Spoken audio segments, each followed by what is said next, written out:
Session with Viet Thanh Nguyen. Before introducing Professor Nguyen, I want to take the opportunity to thank the local organizing committee for their incredibly hard work in making all of this possible.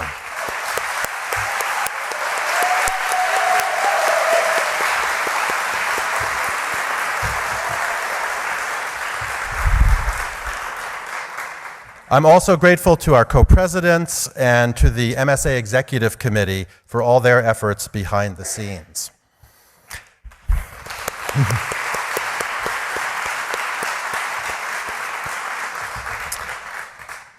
This evening's session will proceed as follows. We will hear first from Viet Nguyen, who will speak for about 20 or 25 minutes about his scholarly and literary approach to memory. Next, I will moderate a discussion between Viet and my two colleagues, Debarti Sanyal and Lindsay Stonebridge, whom I will introduce later. And then, as we move toward the end of the session, we'll open up the discussion and invite questions from the audience. And after our session, Viet will be signing books outside. It's an honor to have the opportunity to introduce Viet Thanh Nguyen to the international memory studies community. Professor Nguyen is the Errol Arnold Chair of English at the University of Southern California, where he has also had the title since last year of University Professor. Besides English, he is affiliated with the Departments of American Studies and Ethnicity and Comparative Literature. He's been teaching at USC since receiving his PhD in English from the University of California, Berkeley. Viet Nguyen will probably be best known to you as the author of the internationally acclaimed novel, The Sympathizer, published in 2015 by Grove Press and translated into 29 languages, from Arabic, Catalan, and Czech to Spanish, Turkish, and Ukrainian. The Sympathizer won the Pulitzer Prize for Fiction in 2016, perhaps the most prestigious award an American novelist can win, and Nguyen did it with his first work of fiction.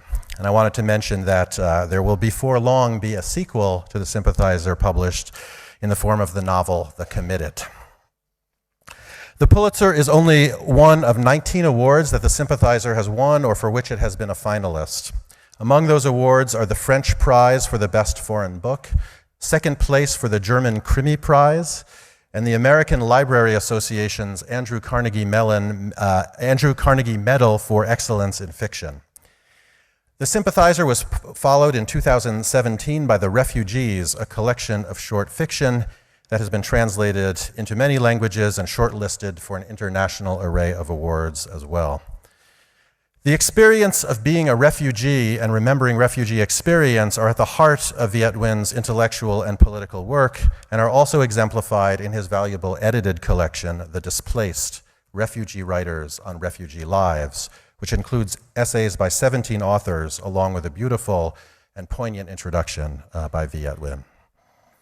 While brilliantly successful as a fiction writer, Viet Thanh Nguyen was first known to me and remains greatly admired by myself and many others for his scholarly work.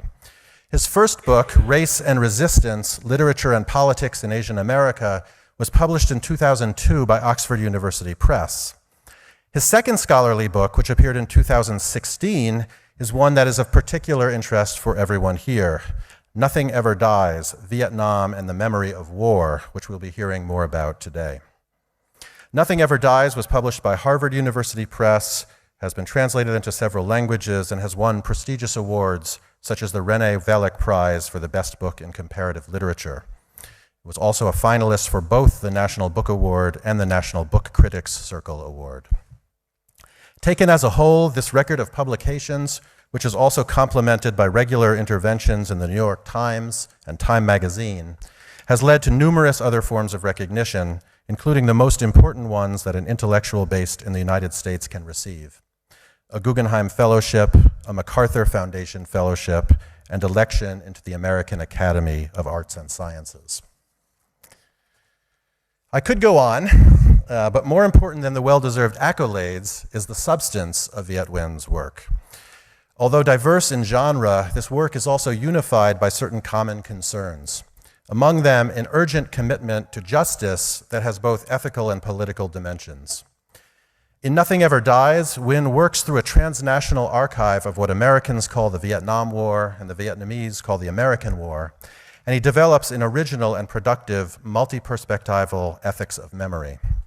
I won't dwell on the particularities of that ethics now because I know we're going to hear about that in just a moment. Instead, let me remark how this ethical commitment also expresses itself in Wynn's reflections on the role of literature in the representation of marginalized subjects, refugees, migrants, and minorities of different stripes. Here are a few lines from the introduction to The Displaced. We need stories to give voice to a writer's vision, but also possibly to speak for the voiceless. This yearning to hear the voiceless is a powerful rhetoric, but also potentially a dangerous one if it prevents us from doing more than listening to a story or reading a book. The problem here is that the people we call voiceless oftentimes are not actually voiceless. Many of the voiceless are actually talking all the time. True justice will be when we no longer need a voice for the voiceless. In this brief excerpt, we find a nuanced, I dare say dialectical vision of the possibilities and limits of literature and other cultural forms as carriers of a just counter-memory. Wynn then actualizes this vision in his own fictional works. Two dimensions of his fiction seem worth noting in this context. The first is his disjunctive perspectivalism. We see this quite clearly in The Refugees, in which each story emerges from a distinct narrative point of view that cuts across gender, age, ethnicity, sexuality, and more. The Sympathizer takes an even more radical tack in situating that multiplicity of perspectives in the singular voice of its unnamed narrator. In the novel's first lines, that narrator describes himself in terms that echo the opening of Ralph Ellison's novel, Invisible Man. I am a spy, a sleeper, a spook, a man of two faces. Perhaps not surprisingly, I am also a man of two minds. I am not some misunderstood mutant from a comic book or a horror movie, although some have treated me as such. I am simply able to see any issue from both sides. The ability to approach violent histories like the war in Vietnam from multiple sides is an essential component of an ethics of memory, but it turns out to be an ambivalent talent because the narrator's doubleness is also a sign of his own implication in injustice. Indeed, and this is the second point I want to highlight, the exploration of complicity is one of the red threads of Wynn's work across genres. In an essay focused on his intellectual itinerary and titled appropriately Just Memory, Wynn describes how his first book, Race and Resistance, took shape. The book started off as a dissertation about the importance of Asian American literature in resisting the oppression directed against Asian immigrants and Asian Americans. Asian American literature spoke out against imposed voicelessness. By the time I finished the book, I had completely reversed my argument. While Asian American literature was sometimes an act of resistance against oppression, it was also often an act of accommodation. Speaking out against voicelessness and assuming a voice were powerful acts, but also oftentimes complicitous or complicated acts. It is, I ultimately want to suggest, in the way that Viet Thanh Nguyen's writing across genres foregrounds the quest for global justice, unsentimentally highlights problems of voice and voicelessness, and resolutely faces the risks of complicity and accommodation, that we can locate some of his most crucial contributions to thinking about the work of memory in times of war, violence, and inequality. We are very fortunate to have Viet Thanh Nguyen with us today. His keynote is titled War, Fiction, and the Ethics of Memory. Please join me in giving him a very warm welcome.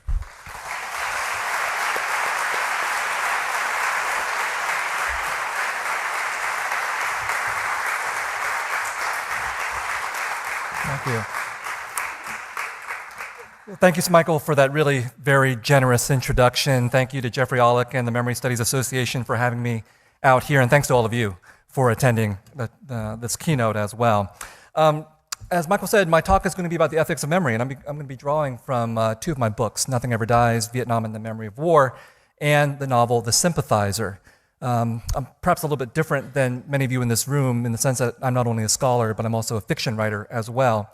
And for me, these two books are critical and creative bookends to the same project about thinking through issues of war and memory. And while much of my work has been analytical and critical and scholarly in terms of dealing with these ethics of memory, I have to say that writing the novel, The Sympathizer, was also very crucial for me as well in coming up with certain kinds of insights. So I'll be weaving back and forth between these two books and stressing how it's not simply scholarly capacity to make critical and theoretical insights, but creative work as well. Now, Mike also talked a little about my biography, and that's actually also very crucial for me. My fiction and my critical work has been deeply autobiographical, unashamedly autobiographical. I think back to Edward Said's comments in Orientalism about how the composition of that book for him was also an index of his own self. And I feel that my critical and creative work also does the same type of indexing. And so very briefly, I was born in Vietnam but came to the United States in 1975 as a refugee from what we call the Vietnam War. And so the history of that war, how it's been remembered in multiple countries, and my own experiences as a refugee have been something that I've struggled with for much of my life. And so interrogating how I've approached my own memory has been part of what I do in my critical and creative work. So for example, I came as a refugee when I was 4 years old, and I was taken away from my parents in the refugee camp and sent to live separately for a few months with adoptive parents. And that moment was deeply traumatic for me, but something that I spent a lifetime repressing, something that I did not want to think about. And unfortunately, when you become a writer, you have to go where it hurts. Most sensible people run away from the traumas of their own past, try not to think about it, in a way that is fairly similar to how many countries try to run away from their own conflicted pasts as well. So my investigation of my own pasts as a Vietnamese, as an American, as a Vietnamese American, have also been tied to my investigation of my individual experiences as a refugee as well. And I call myself a refugee, which can be kind of odd because when you look at me, it's clearly the case that I've made the transition from refugee to bourgeoisie a long time ago. But I call myself a refugee because it seems urgent to do this nowadays. It's an acknowledgement of a real history. It's a mode of identification with other refugees at a time when many people refuse to identify with refugees. And that includes former refugees. There are refugees who are going out saying, look, we are refugees, we need to welcome refugees today. And there are other refugees who deny their own identities, deny the way that they've received hospitality and welcome from other countries and say, we were the good refugees. These people are the bad refugees. So I call myself a refugee to acknowledge, to identify, and to engage in the necessary act of solidarity with other refugees who have been formed, who have been shaped by many kinds of crises, including similar histories of warfare that my family and my community have been through as well. And my other identity is that of a writer.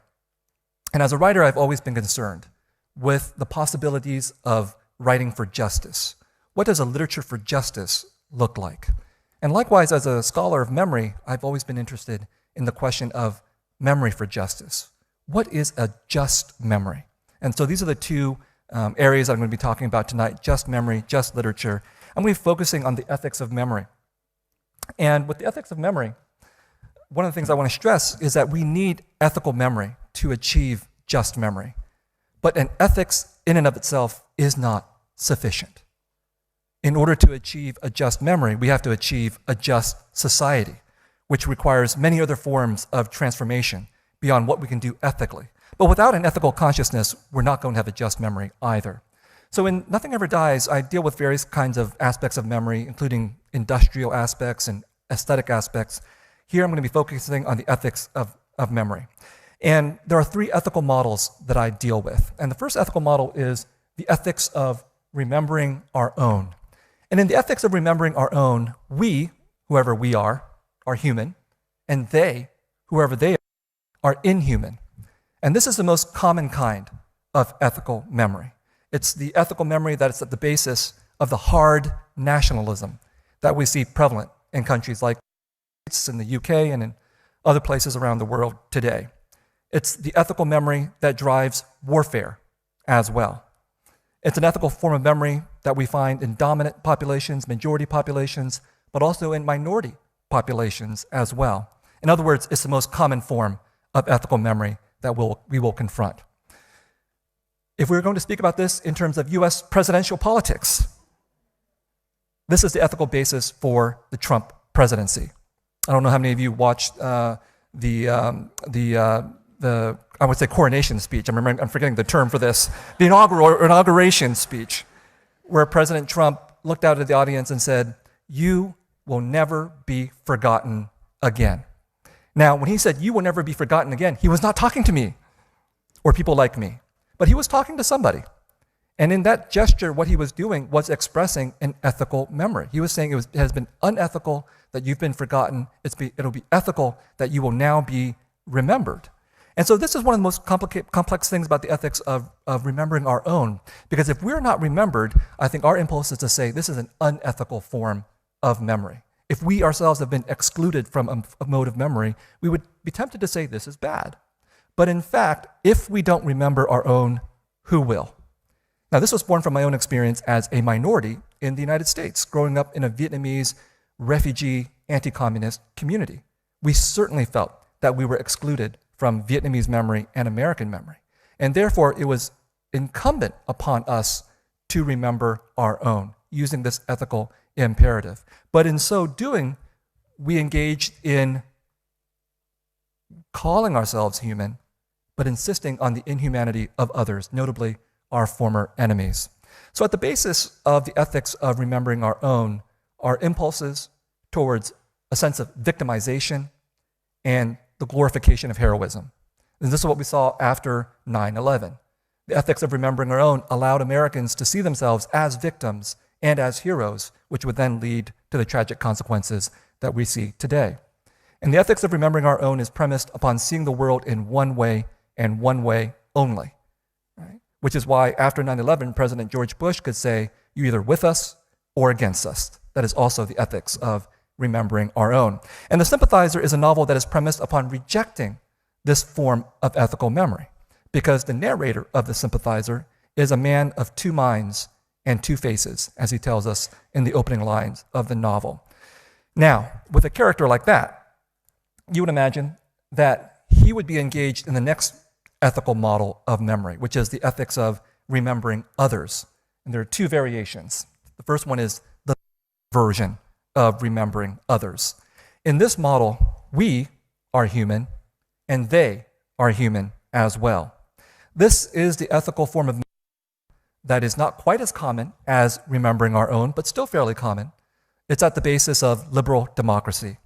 When we say words like tolerance, diversity, inclusion, pluralism, multiculturalism, generally we're engaging in this form of ethical memory.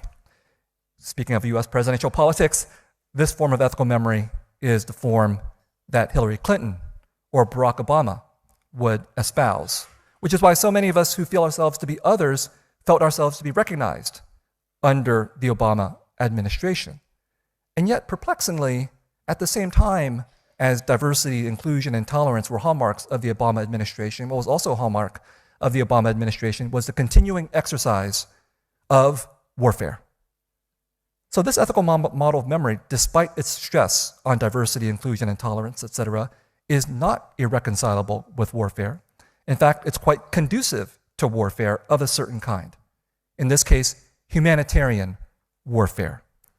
And the philosopher Kwame Anthony Appiah probably put it best in his book Cosmopolitanism, when he said that we who are tolerant will tolerate everything but the intolerant.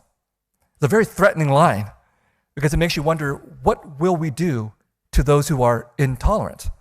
So even in this ethical model of memory where everyone is human, there is nevertheless the shadow of the other outside of it, the other that threatens tolerance, the other that threatens those who have to be rescued through the act of humanitarian warfare. That's the political way by which the ethics of remembering others expresses itself. In terms of literature and culture, the ethics of remembering others is also very powerful. When we say things like multicultural literature, for example, or any type of literature that is categorized as written by ethnic minorities or other kinds of minorities, we are expressing the ethics of remembering others. It's a powerful ethics because it gives us the opportunity to feel included, to feel tolerant, to speak for ourselves or for others, to be the voice for the voiceless that Michael mentioned. but it's also dangerous. Because what it does, especially in liberal democratic capitalist societies, is gives us the opportunity to commodify our differences, to commodify multiculturalism, to commodify tolerance. And it becomes a category that can either be assumed or imposed. So there are writers out there who will express these values of diversity, inclusion, tolerance through certain kinds of categories, such as my own, Asian American literature. But in other cases, those categories are imposed upon us, whether we want them to be imposed or not.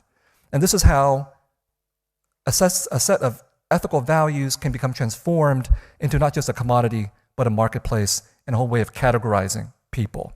So, for example, The Sympathizer is written explicitly as a novel that resists the ethics of remembering others in the liberal version. It resists the idea of commodification. That doesn't prevent readers and critics and audiences from trying to impose their categories on the book.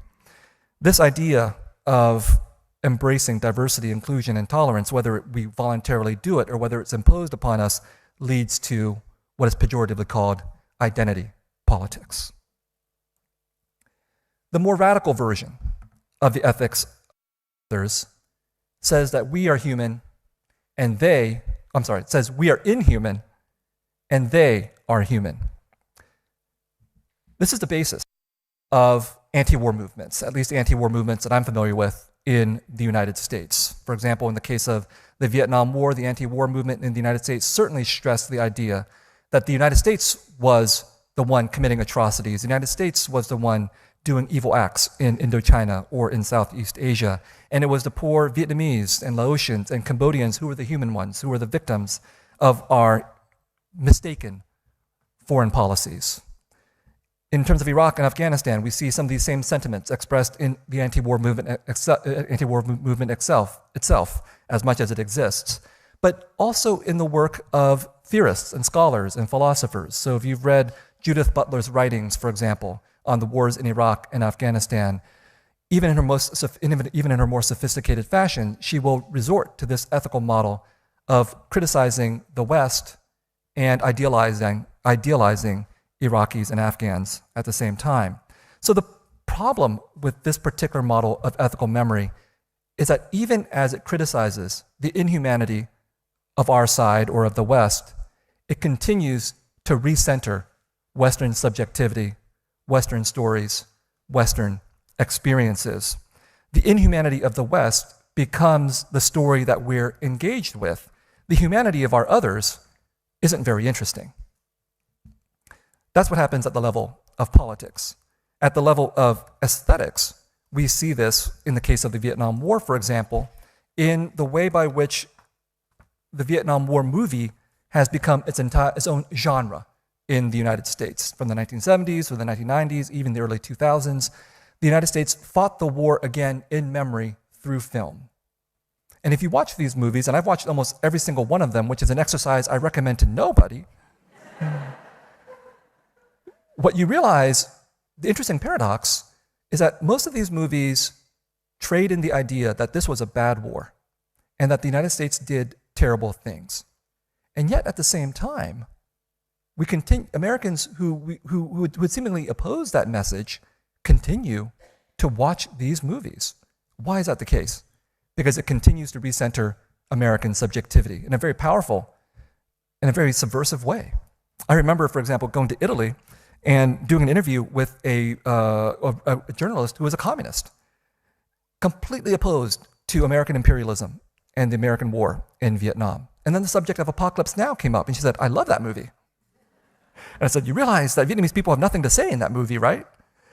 And so the paradox is that even those who are opposed to the United States, to American popular culture, can be seduced by this type of narrative that criticizes the West and recenters it at the same time. So in The Sympathizer, and this is the one excerpt I'll read from the novel, I had fun with this experience. The Sympathizer, for those of you who haven't read it, shame on you, but I will tell you briefly what it's about. It's about a communist spy in the South Vietnamese army in 1975, and when Saigon falls or is about to be liberated, depending on your point of view, his mission is to flee with the remnants of that army to the United States and to take and to try to spy on the efforts of the South Vietnamese military to take their country back.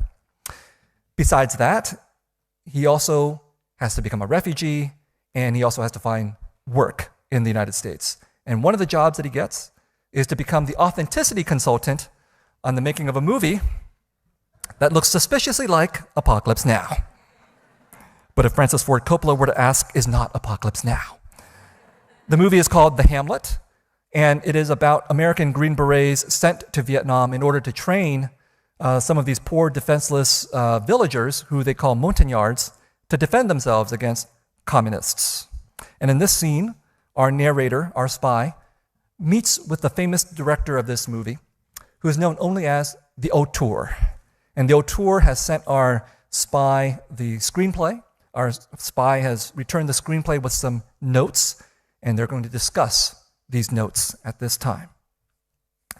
My meeting with the auteur had gone on for a while longer, mostly in a more subdued fashion, with me pointing out that the lack of speaking parts for Vietnamese people in a movie set in Vietnam might be interpreted as cultural insensitivity. Do you not think it would be a little more believable, I said? A little more realistic, a little more authentic, for a movie set in a certain country, for the people in that country to have something to say, instead of having your screenplay direct, as it does now, cut to villagers speaking in their own language. Do you think it might not be decent to let them actually say something, instead of simply acknowledging that there's some kind of sound coming from their mouths? Could you not even just have them speak a heavily accented English? You know what I mean? Ching-chong English. Just to pretend that they're speaking in an Asian language that somehow American audiences can strangely understand. The auteur grimaced and said, "Very interesting. Great stuff. Loved it. But I had a question." What was it? Oh, yes. How many movies have you made? None. Isn't that right? None. Zero. Zilch. Nada. Nothing. And however you say it, in your language. So thank you for telling me how to do my job. Now get the hell out of my house and come back after you've made a movie or two. Maybe then I'll listen to one or two of your cheap ideas. Funny thing is that since this book came out, I've met quite a few people in Hollywood. None of them dispute this characterization. I confess to being angry with the auteur, but was I wrong in being angry? This was especially the case when he acknowledged he did not even know that montagnard was simply a French catch-all term for the dozens of Highland minorities. What if, I said to him, I wrote a screenplay about the American West and simply called all the natives Indians? You'd want to know whether the cavalry was fighting the Navajo or Apache or Comanche, right? Likewise, I would want to know when you say these people are montagnards, whether we speak of the Bru or the Nung or the Tay. Let me tell you a secret, the auteur said. You ready? Here it is. No one gives a shit. He was amused by my wordlessness. To see me without words is like seeing one of those Egyptian felines without hair, a rare and not necessarily desirable occasion. How could I be so dense? How could I be so deluded?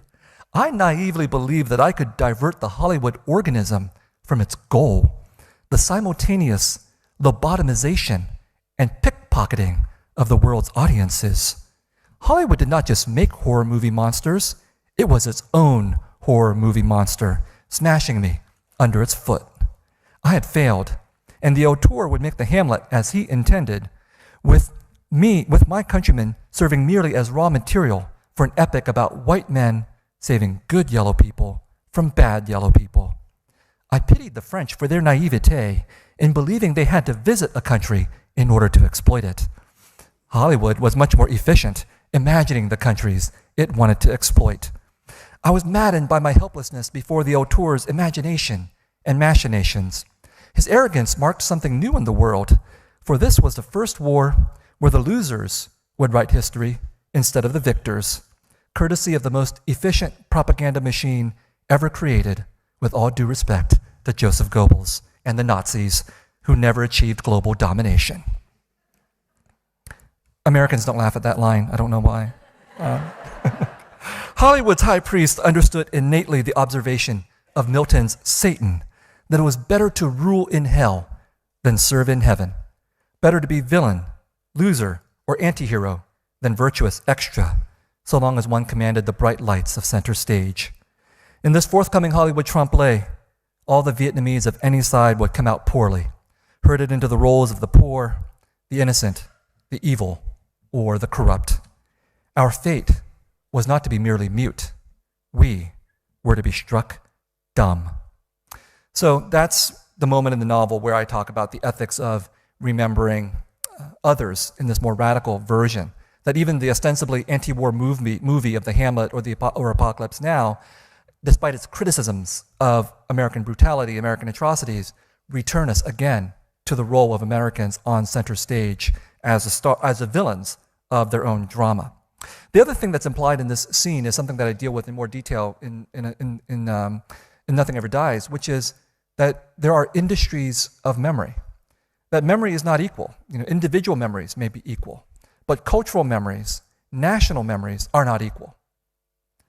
The same types of inequality that characterize global capitalism, that makes the United States a much more powerful country, industrially, militarily, politically, than Vietnam, means that even though the United States lost the war, they won the war in memory through the export of American soft power, American stories, American novels, and so on.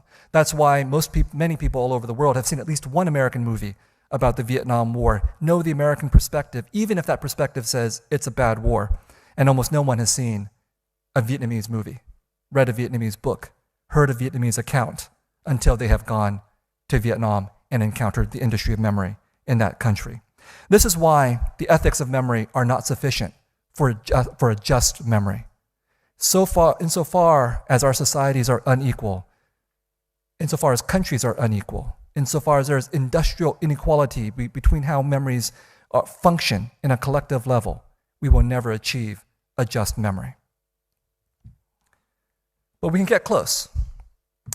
And the final model of ethical memory is the ethics of recognition. Given the structural limits of inequality of these unequal industries of memory, we still need an ethics of to point us towards a just model of memory. And in this model, we are human and inhuman, and they are human and inhuman as well. And here I have to take a break and go back to the sympathizer and explain the relationship between the sympathizer and this model of ethical memory. Because what happened was that I'd been working on Nothing Ever Dies for about 8 years, from 2003 to 2011, and I had to work my way through these ethics of remembering our own and ethics of remembering others, and felt that there was something insufficient about this ethics of remembering others. I knew I should have felt rewarded. I should have felt complete, that I had achieved an ethics of remembering others where everyone was included, but something felt inadequate, something felt not right. And then I took a break for 2 years to write the Sympathizer. And it was through writing the Sympathizer that I think I realized the necessity for an ethics of recognition of this kind. And how was that possible? It was because I created a certain kind of character in the Sympathizer. Our spy is a spy, but he's also a liar, a traitor, a womanizer, an alcoholic. So he's completely autobiographical. And I created this character and I put him in situations where he would have to do terrible things or witness terrible things or be complicit in terrible things. In other words, he had to come to a recognition, not just of his humanity, but of his own inhumanity as well. And so, in writing him, I had to engage with him as a character who was also a human being. And many writers will talk about this, that we create characters, we put them on the page, we let them loose in the worlds that we create, and then they surprise us. because they're human. And so even though I had constructed this character and had a very theoretically, critically worked out plot and a biography for him, I discovered something new in writing him and putting him into these terrible situations. I discovered that he had a repressed memory that I didn't even know about. I created him, and I didn't even know he had this repressed memory. So what happened what happens in the Sympathizer, and I have to give away the ending for those of you who haven't read it, is that he eventually returns to Vietnam, is captured, is put into a re-education camp, and is tortured by his best friend. And the process of the torture makes him finally acknowledge the one thing that he has not been able to acknowledge the entire course of the book. And when he acknowledged that, I realized that it had been there all along, that it made perfect sense, that there was this crime that he wasn't able to confess to, even to himself, for 300 pages at that point. And what was the crime? The crime was that as a spy in the South Vietnamese secret police, he watched other secret policemen rape a communist agent, and he did nothing. This is his trauma. He did nothing. He was complicit for doing nothing. And this is the most controversial part of the novel. I think some readers have said, did it have to be a rape? Did this have to be the atrocity? Does this not continue to reinforce problematic gender politics and so on? And my response to that is that, yes, this had to be the crime. This had to be the crime. It could not be any other kind of atrocity. And the reason why is because when we look at the history of war and we look at the various terrible things that soldiers have done, there's almost nothing terrible that soldiers can do that cannot be recuperated in these other ethical models of memory. Murder, massacre, killing, all these can be discussed, even recuperated. Right? Sexual violence and rape, however, cannot. There is no language of national discourse in which we say it is permissible to rape people. There's no way in which you can say it was the confusion of war or the stress of combat that makes people do these kinds of things. And as various feminist theorists of war have talked about, sexual violence and military violence are mutual and simultaneous. But it's the sexual violence that we choose to deny in our ethical models of memory. If you read the accounts of combat soldiers, they talk about rape and prostitution and things like this. If you read the accounts of generals and politicians, they never talk about these types of issues. So it felt to me that the kernel of repressed memory for my spy had to be the one thing that he could not acknowledge to himself and that nations could not acknowledge for themselves either, whether it's the enemy nation or our own nation. So this is the ethics of recognition. The ethics of recognizing that we are capable of inhuman behavior as well as human behavior. And that inhumanity is not something that is other. Inhumanity is not something that we project onto other people that only the other side commits. Inhumanity is a fundamental part of our own humanity and why we go to war. And without that recognition, my argument in the book goes, we will never actually achieve a memory that is a memory against war. It is not sufficient simply to commemorate victims or to commemorate the horrible past and to say we should never forget, we will always remember. What we should never forget and always remember is our own capacity for inhumanity, not the enemy's capacity for inhumanity, which we have no problem in remembering all the time. The last reason for the importance of the ethics of recognition for my own work goes back to that moment of Apocalypse Now. I'm just going to use Apocalypse Now as an example. That Apocalypse Now is about the inhumanity of Americans. And yet it's become not just an American classic, but a global classic as well. It's not a surprise that it has its roots in Heart of Darkness, which is about the inhumanity of Western colonialism, which continues to recenter Western subjectivity. And so in the Sympathizer, I wanted to reject these earlier ethical models of memory because I knew that where those ethical models of memory would place me and others like me is in the category of demonization or idealization as the inhuman or the human. Whereas full subjectivity is about claiming not just our humanity or our inhumanity, but claiming both. And so I wanted in the Sympathizer to create a character who would be able to compete at the level of ethical recognition with the subjectivity that Americans and Westerners have always reserved for themselves. Thank you very much. Thank you.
Okay, thank you. It sounds like a thank you, Viet. That was a really wonderful, really illuminating introduction to your thinking on the ethics of memory, and also a great introduction to your novel.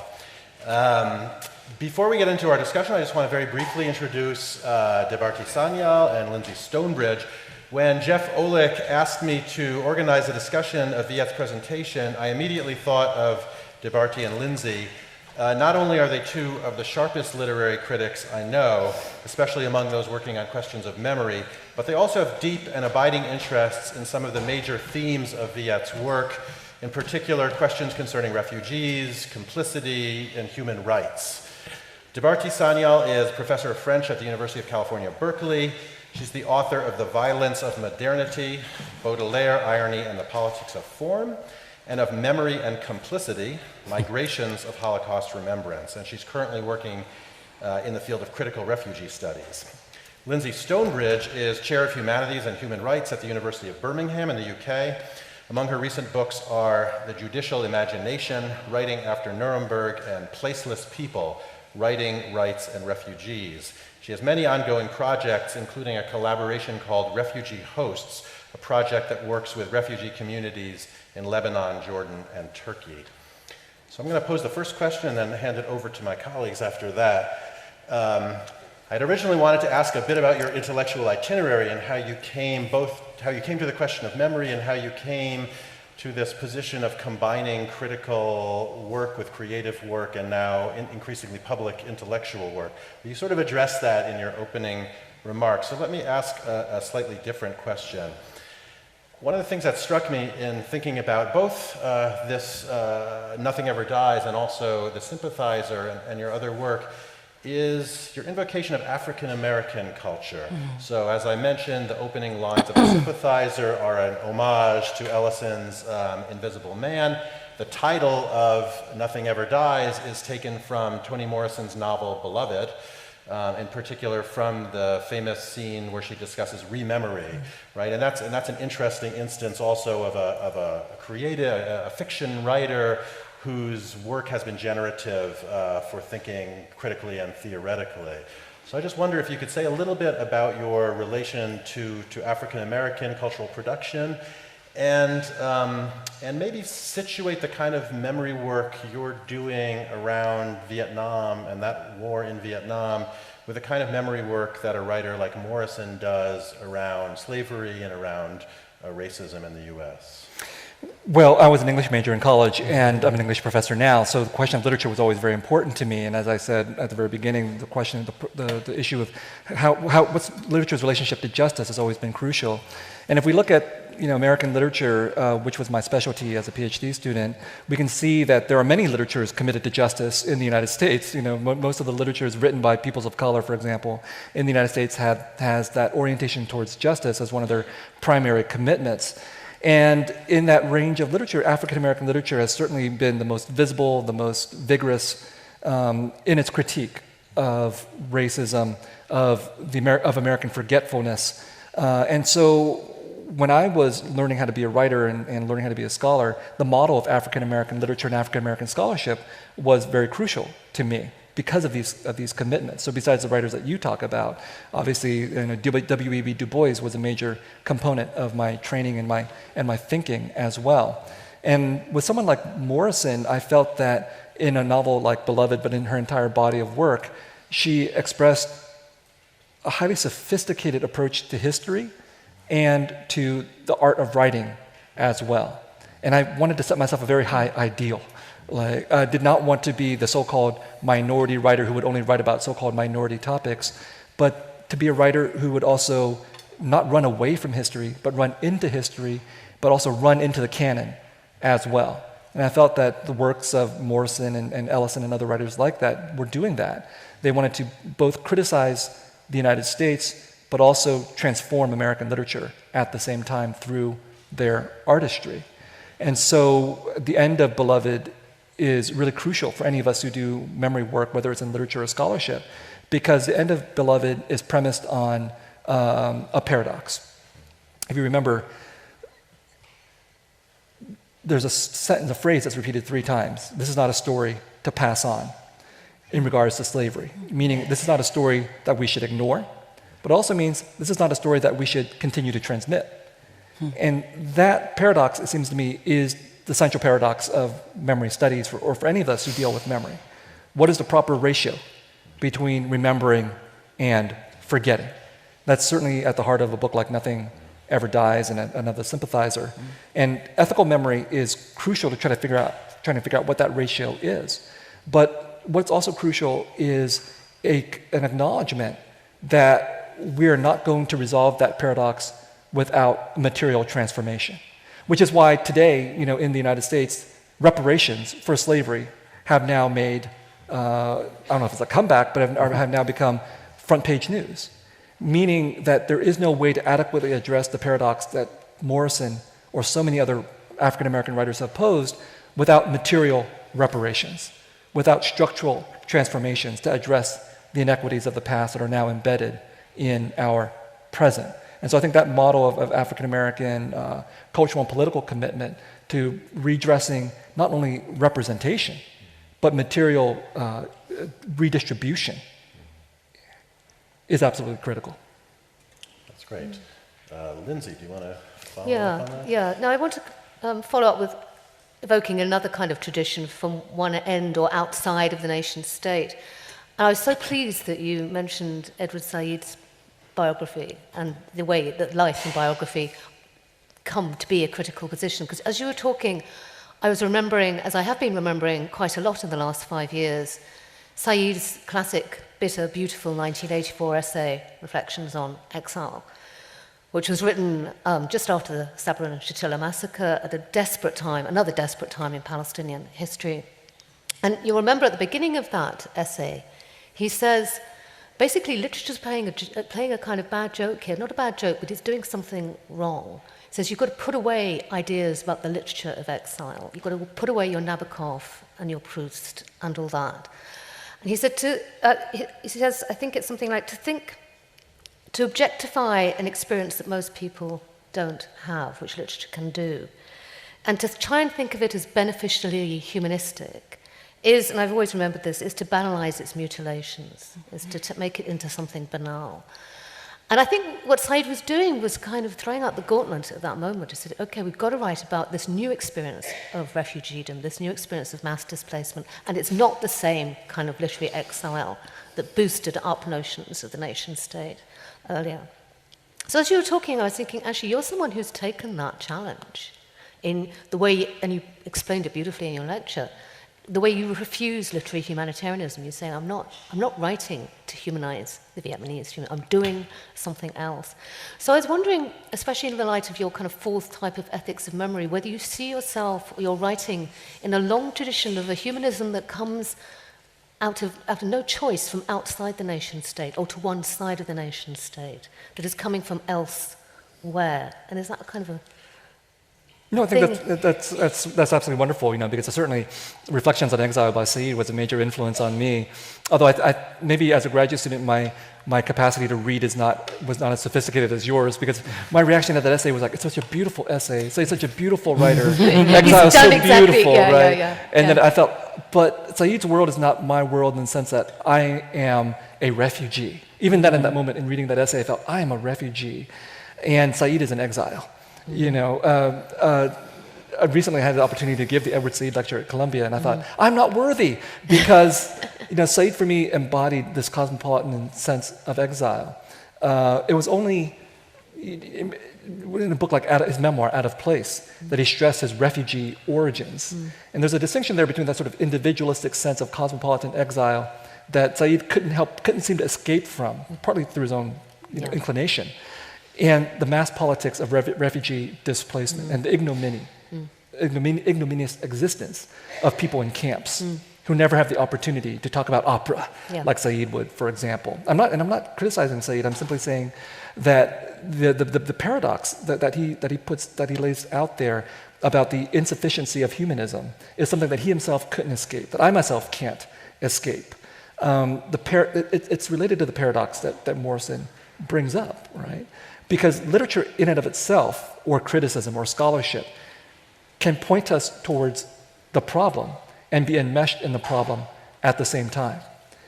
And so, just as we can never fully address the legacies of slavery in reality and in memory until we have reparations or more, likewise with the problem of humanism and literature, it doesn't even matter if we have a consciousness that we shouldn't simply be humanists. As long as we produce books and stories and scholarship in the environment that we're in, liberal, democratic, capitalist societies, humanism will be contained through these mechanisms of appropriation and corporatization of the university and so on. The humanism that comes from outside that you're talking about, embodied by someone like Said, for example, or by me to a lesser extent, only finds expression through these apparatuses of corporate publishing and corporate universities that are the vehicles of containment, right? So that's why, wherever I go, and I didn't have to say it today because Michael already said it, I will always stress that I and many other writers are seen as voices for the voiceless, even if we actively disavow being voices for the voiceless, even as we, at the same time, have to be voices for the voiceless. Why did Said have to become a public intellectual? Why did he have to, become a part of the PLO? It was because his work as a scholar and as a writer was insufficient to address the material conditions that he was concerned with. So that's what happens to humanism from the outside. Humanism from the outside brings with it the recognition, the acknowledgement that we're stuck unless we radically transform the legacies that slavery or that colonization have left for us. Unless we can think outside of representation, we're going to be stuck within these limits of humanism. That was beautiful. Depart? Yeah, I guess I wanted to continue this reflection on humanism, and also you give such a thoroughgoing critique of the humanitarian impulse, right? Well, obviously, the history of humanitarian violence and war, but also just in terms of as a representational investment, whether it's in criticism or memory studies or in narrative. And It's interesting because you're also really sort of working with complicity as a very enabling concept. I mean, complicity means a state of being complex, of being involved. You were talking about enmeshment just now, and it comes from the Latin root of complicare, which means fold together. So I'm curious about how, coming back to representations and with all of its insufficiencies to actually make radical change, how it is that you see complicity as that kind of vector, in the experience of literature, for instance. I think of complicity as a universal experience. Speaking about literature from the outside, right? Those of us who are writers from the outside, who come into a dominant society where we are not a part of the dominant class, oftentimes feel ourselves to be marked as people who are not universal. Whether or not we should aspire to the universal is a different issue, but we feel ourselves to be marked as not universal, as our concerns are not the concerns of the dominant society that we're in, because they're concerns from the outside or from the margins or from the subordinated realms of this society. And one way to contest that is to try to rework what it means to be central, rework what it means to be universal. So complicity is one way of doing that, because I think all of us are complicit in one way or another with some kind of problem. And most of us, or all of us, deny that complicity. We have to deny that complicity just in order to survive, because the things that we're complicit with are oftentimes out of our control. Right? And so in Nothing Ever Dies and the Sympathizer, complicity becomes a major theme for me, because it is how most of us become involved in atrocity. Most of us are not involved in atrocity by directly committing atrocities. Most of us are involved in atrocities by being members of our societies, by being citizens who pay taxes, by being people who watch things on television and doing nothing, right? And so in the Sympathizer, I make that much more extreme by putting the spy at the very scene of the atrocity that he witnesses and does nothing. But as he points out in the novel, that is simply the most extreme version of the complicity that we're all complicit in, which is watching the spectacles of atrocity in other places that our countries have helped to produce. So complicity for me is not something that is marginal. It's something that's absolutely central to our existence. Can I? Did you want to follow? I just wanted just a quick follow-up, because I'm also really curious to know a little bit more about when you're talking about the recognition of the human and the inhuman simultaneously. So the inhumanity is the capacity to either inflict pain by proxy or actively inflict pain. Is there a sense in which the inhumanity is also has to do with vulnerability? In other words, is there a way in which, say, the humanitarian impulse is itself, a form of dehumanization through, I guess you said idealization. So I was kind of curious about the valences of inhumanity. Right. Well, I think inhuman behavior exists across that spectrum, from directly committing an atrocity, for example, to simply being complicitous in that by being a member of this society. And if we were actually to confront our inhumanity in that way, it would be deeply damaging for many people. If we speak about vulnerability, we don't want to acknowledge this inhumanity because it would make us acknowledge our own vulnerability in that circumstance. And so we deny our inhumanity as a way of denying our vulnerability. Another example, refugees. Mm-hmm. Why do we reject refugees? I mean, there's various kinds of structural, economic, political reasons for doing so. But at the psychological, the affective level, I think many people reject refugees because they don't want to acknowledge their own vulnerability. Yeah. Both to the possibility of becoming refugees, but also to the material realities of being in the same global system that produces refugees. That same global system might turn against us at any moment and turn us into refugees, whether it's through war or whether it's through climate catastrophe. So instead of recognizing our own vulnerability in that system, we would rather reject those who are already explicitly vulnerable and deny any connection to that vulnerability ourselves. Yeah, can I follow through on that? 'Cause I was thinking about, there's a great quote from Michael Barnett in his history of refugee humanitarianism. He says, there's only a kind of culture, a kind of system that's fixated on the category of the citizen and the nation state could produce the category of the refugee. So I think you're absolutely right to say it's that vulnerability that's tapped into. And I was also thinking of Hannah Arendt saying, I think it's in 1943, that the word exile used to mean something, awe-inspiring, and now means someone who's pitiful and suspicious. But that also reminded me of her essay, which reminds me a lot of your work, We Refugees. Your use of we and us, well, we in particular, you're a master of pronomical mystery, is very, very important to you. And in We Refugees, at the end of that, she says, if you recognize that you're being designated as a refugee as the other, and you recognize the racism in that, that's one moment where you start to unpick the whole edifice, which ends with the kind of category of the citizen. So it's that kind of... Right. That's a moment of invitation. Yeah. At that point, Yeah. right? Are we going to acknowledge that we are a part of this collective, Yeah. So, or are we going to deny it? yeah.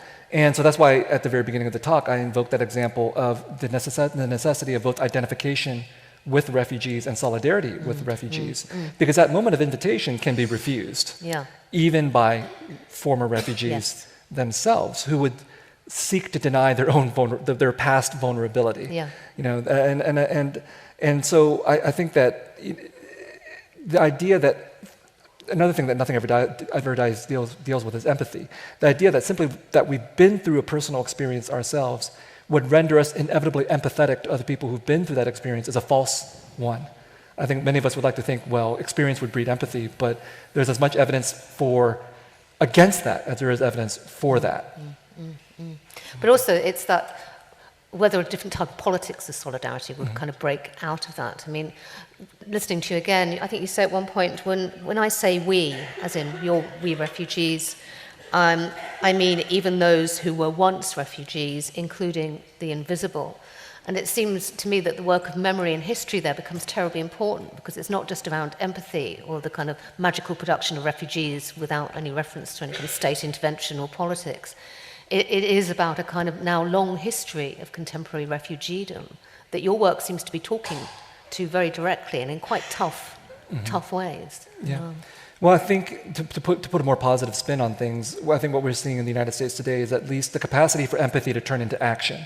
Empathy without action is meaningless, and this is obviously the greatest danger of any kind of literature that believes itself to be committed to justice, is that simply making people feel empathetic in response to an image or to a text is insufficient if there's not action implemented as a result of that. And so if we talk about this long history of refugeedom, at least since World War II, I think what we do see is that connection between empathy and literature and policy. That all of these things are working together at the same time. Writers are telling stories about refugees, are centering refugees autobiographically or not, in the hopes of cultivating an empathetic reaction. And the most powerful indicator that actually works is the fact that people who are not refugees can be empathetic towards refugees. So that's the reverse of the idea that refugees are inevitably empathetic towards other refugees. And so that long history of refugeedom is something that is both inspiring and not inspiring at the same time, because we see a greater cultivation of empathy towards refugees, and yet at the same time now we're looking at a moment in which we have 70 million displaced people in the world today, around 24 million of whom are officially classified as refugees. So despite our greater capacity of empathy for refugees, our refugee problem, our refugee crisis, whatever you want to call it, has gotten worse. Yeah, which suggests that we might want to start not seeing refugees as a problem. Right.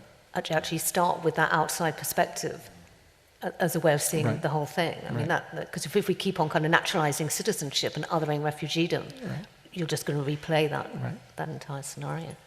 So these are obviously very urgent questions. I want to step back for a moment and ask a question, sort of a methodological question that I think might be of interest to especially to people in memory studies based on your work. One of the major tensions, I think, in the last decade or two in memory studies has been around questions of national versus transnational approaches. And in the opening keynote a couple of nights ago, Alida Osman kind of called for a return to the nation, or the taking seriously of nationalism and the nation in our approaches to memory.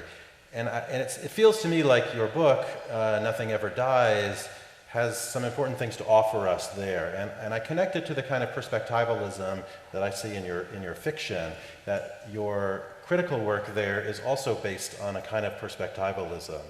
And I think until you read the book, you don't quite realize what would be, how you can mobilize so many different perspectives to think about what we in America call the Vietnam War. And so it's not just that you look at US memory and representation and Vietnamese memory and representation, but for me, one of the most surprising, South Korean, Cambodian, Laotian.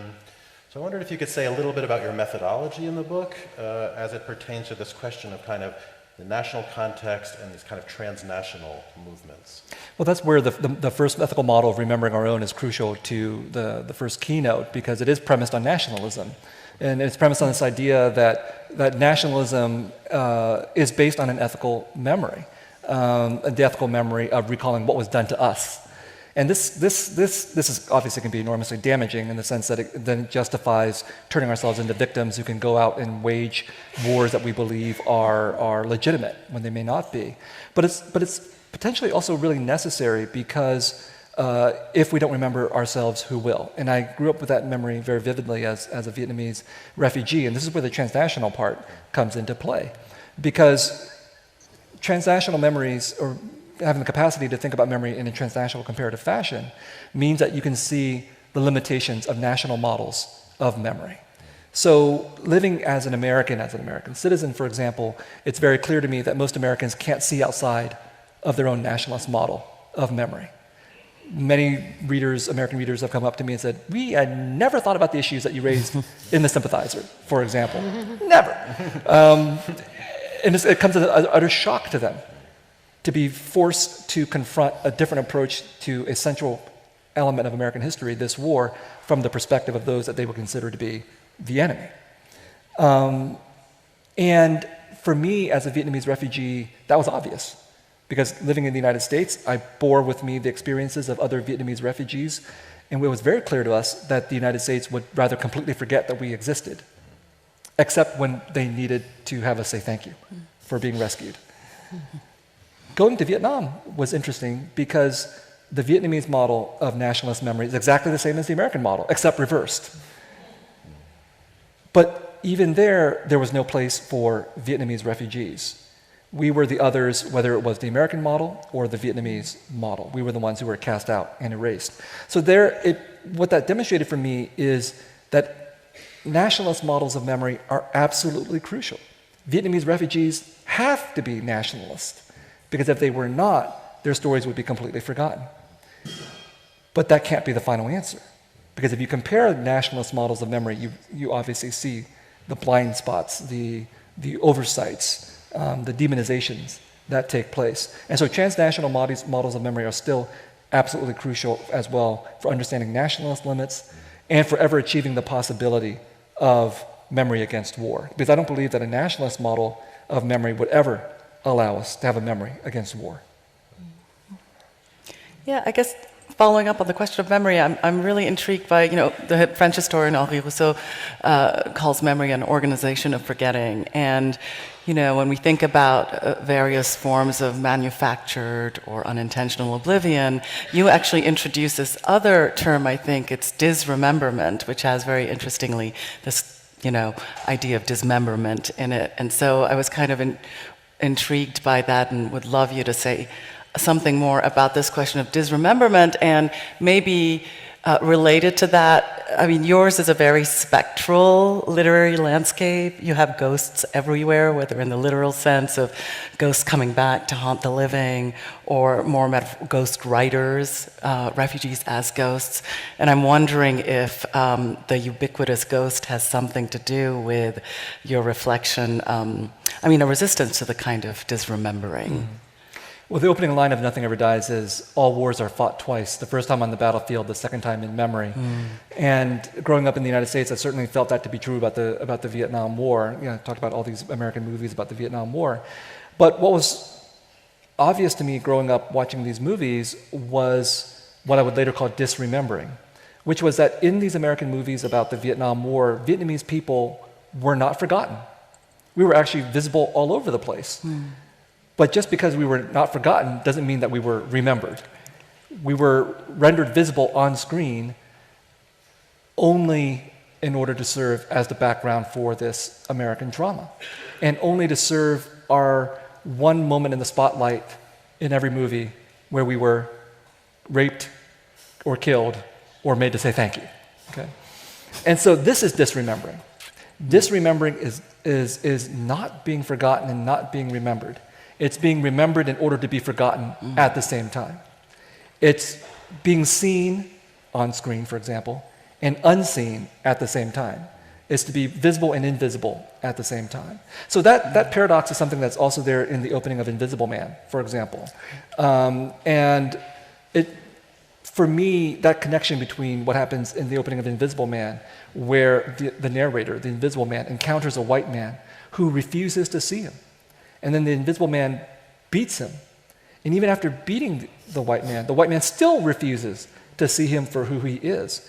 That, for me, is the connection that I made between that experience and the experience of the Vietnamese in American memory. That we share that common paradox of being disremembered, of being remembered only to be forgotten at the same moment. That's really moving. I have one really short, so just this question of being unseen, sort of remembered to be forgotten. There is this, I mean, you give this critique of the Hollywood industry and its complicity with the military-industrial complex, and you read out that passage about the auteur. But it's interesting because in the Sympathizer, for instance, the moments of the greatest artifice, like this fake tomb or this fake torture scene, are also triggers for real mourning or a real reckoning with complicity. And so I was just really curious about that. And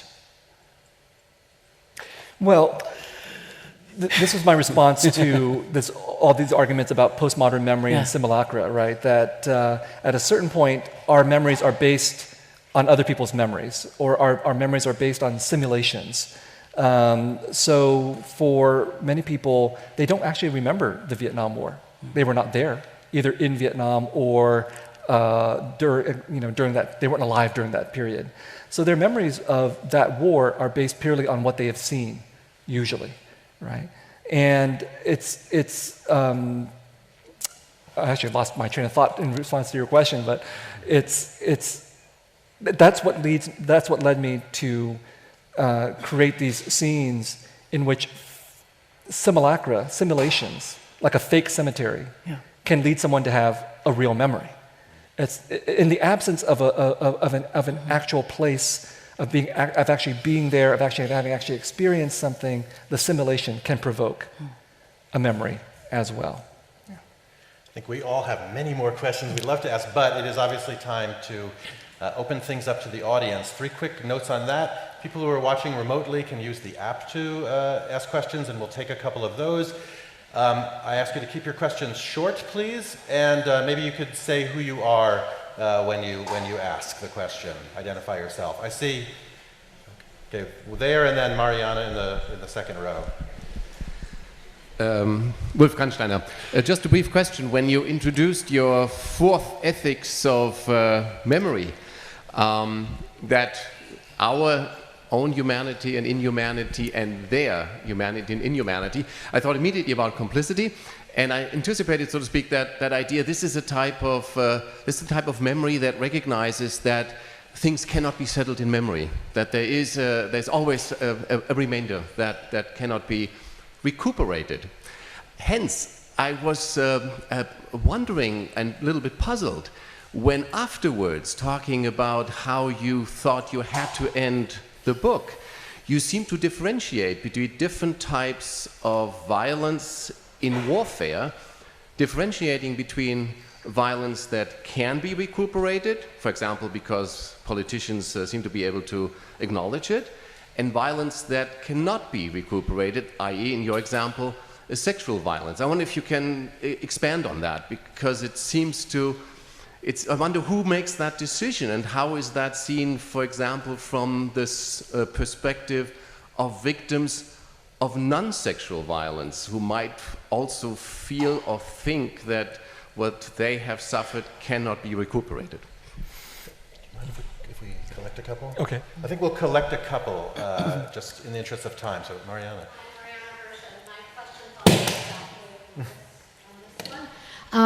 Because I'm wondering who the we and the us and them are in this fourth model exactly, following on Wolf's question. Aren't you, by making sexual violence the one crime that can't be recuperated, at risk of recentering masculinity? Or aren't you recentering masculinity by doing that? Yes. Why don't you go ahead? Absolutely. And this is where myself as a writer and myself as a scholar came into conflict, because I had created a setting in the Sympathizer and a character, the narrator of the spy, with a certain kind of biography, the alcoholic spy, womanizer, traitor, the bad James Bond in my imagination. And in writing the book, I had a great time. I was laughing, enjoying myself. And at a certain point in the book, probably about halfway through the book, I realized, oh, he's kind of a misogynist. He enjoys the objectification of women. And this was an interesting moment for me, because I, from my scholarly perspective, I thought, this is wrong. This is something that should be criticized. But from my perspective as a novelist, there was no way to actually, since it was a first-person narration, it would have been very difficult to somehow deny that masculinity and that misogyny. So the book in the end became an exploration of a particular kind of inhumanity, the inhumanity of misogyny and a certain kind of masculinity from the inside. And the moment of revelation, the moment of him finally being able to remember the atrocity, is the moment of his own confrontation with both the kinds of nationalist memory that would deny sexual violence and his own memory as a masculine subject that would deny sexual violence as well. That was the climax, or actually that was the denouement of the novel. Now, at that point, as a novelist, I had a choice.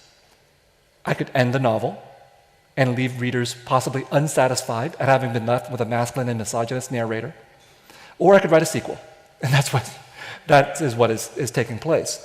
And it was interesting because in conceiving the novel, The Sympathizer, I wanted it to be a dialectical novel. I wanted it to be a novel that was political, that was explicitly materialist, that would talk about communist politics and things like this, that would have a critique embedded in it of various forms of capitalism and power. So I think the novel did accomplish that. But at the same time, in finishing the novel, I realized that it in and of itself was only one part of a dialectic, which is a dialectic for our own narrator. That he has come to a moment of, he thought he was politically conscious without realizing what he was not conscious of: his own masculinity, misogyny, enjoyment, and sexual objectification. So it, for me, was a learning experience because I was focused on one dialectic, the dialectic of Marxism, and I was not focused on another dialectic, which is the dialectic of the critique of patriarchy and of decolonization. That for our narrator, decolonization for him was purely about Marxism. It was purely about the revolution. And the revelation for him was that the revolution was deeply flawed, both in terms of how it addressed politics, but also in terms of how it addressed sexuality and gender as well. So the larger project had to be about decolonization, both in terms of not just nations, but individuals. So that's what I hope to try to move forward on in The Committed. And so it was a humbling experience as a novelist to realize that I couldn't implement everything that I knew I needed to do as a scholar in one book. To address the first question, I'm not sure I entirely understood the question, so you'll have to forgive me if I get this wrong.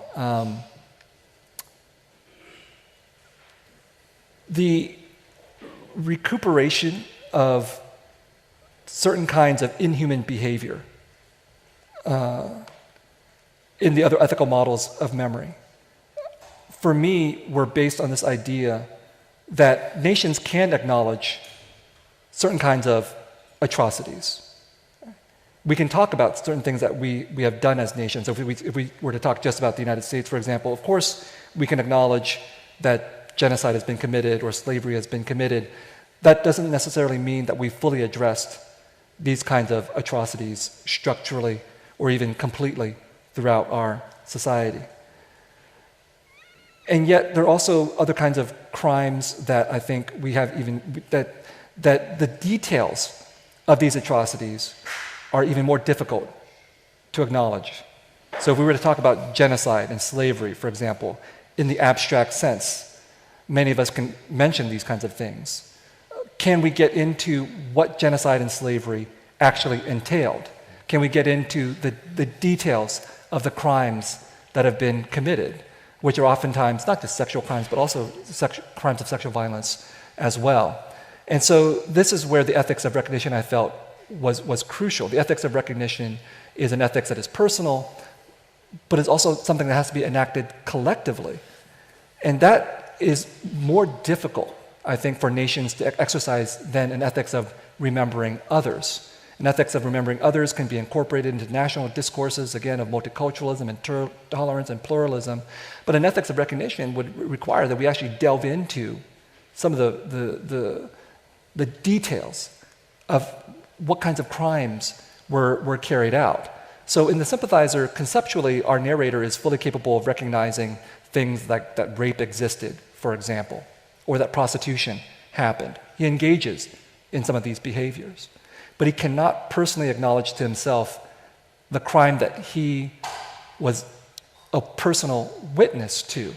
And for me, this is a metaphor for the problems that nations have in terms of being able to conceptually address crimes, atrocities, versus being able to actually acknowledge the specificity of how these crimes were carried out at a very minute level. And this is where something like a tribunal for reparations, for example, could be very meaningful or could not be. If a tribunal for reparations talks only at the conceptual level of how much money should be dispersed, or very broadly what kinds of evils of slavery were entailed, that's different than actually acknowledging specific moments, specific details, specific people, and the things that were done to them, because these things are actually oftentimes unspeakable. That's why they remain unrecognized. Thanks. Let's collect a few more. We have a few more minutes, and maybe bring in, if there are some coming in on the app, maybe someone can tell us about that. But here, yes. Rebecca Vince. I've got two questions. That was absolutely brilliant. My first question is about intersubjectivity, and my second question is about implication. So you touched on this a bit in the discussion about collectivity and vulnerability, but I was wondering, is it possible to move beyond we and they, us and them, and what about the we within the they and the they within the we? That's my first question. And my second question is whether the concept or the reality of implication is a useful one in kind of tandem with complicity or in opposition to complicity. Thank you very much. I'm not sure I heard the key word in the second question. Implication? Implication. Okay. That's something I've been working on. But I don't know that we can expect Viet to actually be able to address that one. Okay. Maybe another time. But let's collect another question or two. Yeah, first of all, I would like to thank you for opening my eyes, at least, to this totally other meaning of recognition. Because the way it is used generally is to crave recognition from others for either pride or dignity. But in this case, it is a very different demand for self-recognition. And that, I think, turns around the whole vocabulary of recognition. So thank you very much for that. My question relates or connects to the fake idea that fake image or whatever can generate real memories.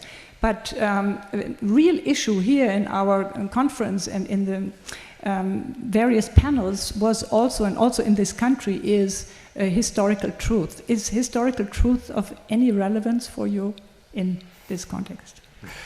Well, first of all, on recognition, I was thinking, as you might be thinking about, Charles Taylor's work on recognition and the importance of recognition of others for multiculturalism and tolerant and diverse societies, which is exactly what I was rejecting.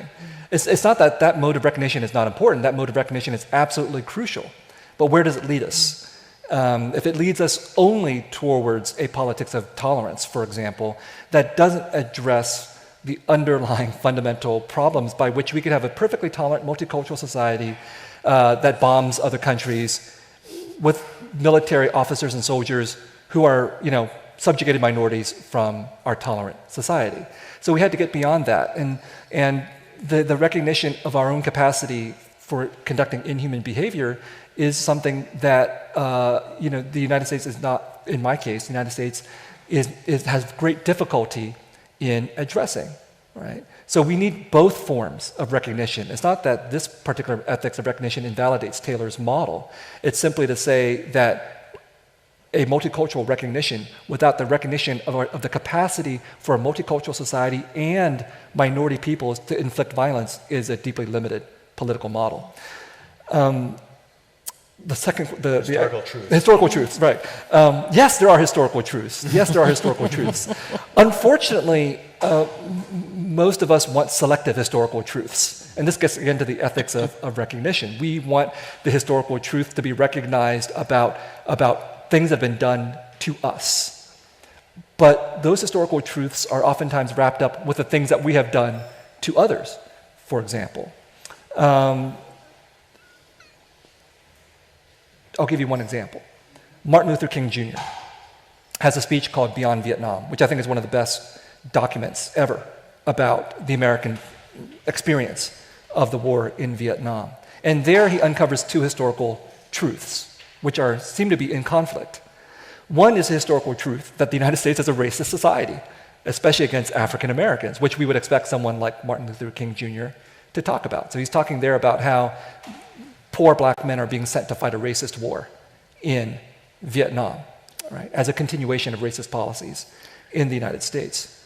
But the other historical truth that he brings up is that the United States is an imperialistic, militaristic, capitalistic society that is waging this racist war in which poor black men have been drafted or have volunteered to fight. And so poor black men who are victims of racism in their society are engaged in a war in which they are forced or want to carry out racist policies in another country. These are complex historical truths that we may not want to recognize. And so that's what the ethics of recognition is about, is to say, yes, we need to excavate for historical truth, but we shouldn't be satisfied with either sentimental or self-serving versions of the historical truth, which other people will very quickly point out the limitations of. The first question. The we and the them and yes, the we and the them. The we and the them, absolutely. I mean, the ethical models that I've laid out here are binaristic, and they're premised upon. They're binaristic in the sense that they identify oftentimes how it is that we choose to remember and to forget. Even the language of remembering and forgetting is binaristic. And so, of course, we want to have the intersubjective experience that you're talking about, the idea of multiple experiences, multi-perspective modes on memory. And so that was why in Nothing Ever Dies, actually, it was crucial for me to go beyond the binaristic model of remembering war.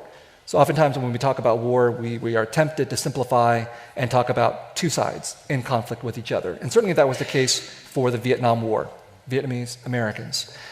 And yet, for me, it was absolutely crucial in the book not just to talk about Vietnamese and Americans, but to talk about Cambodians, Laotians, South Koreans, and Southeast Asian refugee diasporas, precisely to point out the limitations of a binaristic model that continues to reinforce power. So, for example, in the United States, liberal Americans will say, well, wait, we shouldn't call this war the Vietnam War. That's going to approach the war from the American perspective. We should call it the American War, which is what the Vietnamese call it. And then they feel very happy with themselves because they've gotten beyond American nationalism. Well, they've only gotten beyond American nationalism in order to submit to Vietnamese nationalism. because the Vietnamese are perfectly happy calling this the American War, partly because it deflects the blame to Americans, but also because it allows Vietnamese people to forget the atrocities that they've committed in Laos or Cambodia, or the way that they pulled Laos and Cambodia into this war as well. And so the Vietnam War is not unusual. This is probably perfectly typical of most wars, that they go beyond the simplicities of binarisms. And so there's a tension in the book between the case studies, which are premised upon going beyond binaries, and the ethical models, which are premised on binaries, which to me seems still to be fundamentally useful, because what these ethical models express and reflect is our own tendency to see the world in binaristic ways, which is not to say that we can't use a binaristic model to get beyond a binary understanding of the world at the same time, which is what I tried to enact in Nothing Ever Dies. I actually did not understand the implication question, so I will pass on that. We'll talk about that later. Right. Next year, I think we have time for really one more question. I see Michal. Yeah. Yes. So maybe somewhat in the vein of a latest question, I want to push you again on the question of historical truth or specific circumstances. Because if you remember, Primo Levi in The Gray Zone actually resists that notion of going beyond of binary, of non-binary visions of victim and aggressor. I mean, he says something like, I mean, I was like looking for the quote. He says, "I do not know whether in my depth there lurks a murderer, but I do know that I was a guiltless victim and I was not a murderer." And so, I mean, I'm just wondering also how you negotiate the binary, the non-binary model, with which I'm completely sympathetic, with specific historical circumstances that you write about, and which can be binary. So there's one last question, and then we'll let Viet have the final word. So in the back, yeah. Thank you very much for that presentation, the really powerful presentation. The idea of complicity has been very important for us in South Africa, of enabling us to move away from that binary of perpetrator and victim, and just to think of the complexity of implicatedness. But how can we think about complicity over generations, and whether the idea of beneficiary and beneficiation enables us to take complicity across generation? Right. Well, I think the second question helps me to address the first question, which is that the notion of a binary doesn't automatically mean a simple division and separation. Right? It can mean also the mutual implications that the second questioner raised. And I think that was what I was trying to get at in the ethics of recognition when I'm saying we are human and inhuman, and they are inhuman and inhuman, whatever binary that speaks to. That even as we're using a binary, we're recognizing that mutuality, that mutual sense of implication and complicity, right? That we are not divided by this binary, but we're related because we recognize our mutual capacity, both for human and inhuman behavior. That model of recognition would help us to get to the issue, the second question about complicity and beneficiaries and the transmission of legacies, right? Not just post-memory, for example, but also the transmission of post-profits. I don't know what you want to call it, but the way by which we are all inheritors in some way of previous historical kinds of changes. If we had a model of ethical recognition, where we were capable of recognizing that we are complicit in structures and histories of violence, then it would be easier for people to acknowledge that they could be the beneficiaries of past atrocities or past crimes that they themselves obviously did not commit, or even their parents or their grandparents didn't commit. But I think because most people, or many people rather, would refuse this idea of an inhumanity that they themselves did not commit, that the discussions over reparations, just to use that one example, are difficult Because it's perfectly reasonable for people to say, well, I'm not going to pay for reparations for things that I did not do myself. But an ethics of recognition would promote this idea of complicity, of implication, of inhumanity being something more than just an act of an individual, which is how we would prefer to think about it in a juridical society in which we want to know who should be convicted for a certain crime or who should be rendered guilty. Inhumanity in a broader sense, in which we're all implicated, means that, in fact, none of us are guiltless murderers. All of us are implicated. And I think I'm going to end with an invocation of a writer, W.G. Sebald, who was a major influence on me. Besides post-memory, he coined secondhand memories, which is something I also quote in Nothing Ever Dies. But in a novel like Austerlitz, for example, the entire novel is a meditation on implication, on complicity, on not just the inhumanity of people who were murdering others, but the inhumanity of entire societies that were complicit in that murder, and not just Germans, but Belgians as well. And the final scene of Austerlitz is about the inheritance of past crimes that have led to the building of Western and European civilization. So that's the very difficult move, obviously, that we have to make as we think about what would constitute a just memory. Many people would resist a just memory that requires us to think about how all of the beautiful things that we have today in terms of museums and monuments and the very cities that we live in are built upon these past crimes that our ancestors have committed and that we have inherited. Thank you very much. This has been a really thrilling discussion.